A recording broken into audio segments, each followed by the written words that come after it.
Xotin faqat uydagi xizmatkor emas, haqiqiy erini hayotdagi sherigi bo'lishligi kerak. Uch bir ovqat qil, eshik tozala, iymondan bexabar, dindan bexabar, o'y fikri dunyo. Bunaqa ayoldan er zerikadi. Bunaqa ayoldan er zerikadi. Er ham, ayol ham bir-biridan zerikadi.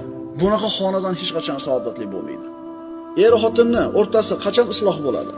Qachon ular o'rtasida intifochilik, bir-birini tushunishlik bo'ladi? Qachon?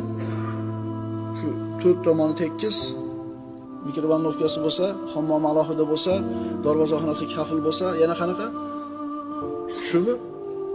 Er xotinning o'rtasida qachon ulfatlik paydo bo'ladi? Qachon ular o'rtasida bir uns paydo bo'ladi? Allohni tanisa. Ishonavering, agar er xotin Allohni bir xil taniydigan bo'lsa, bu xonadonda albatta saodat bo'ladi.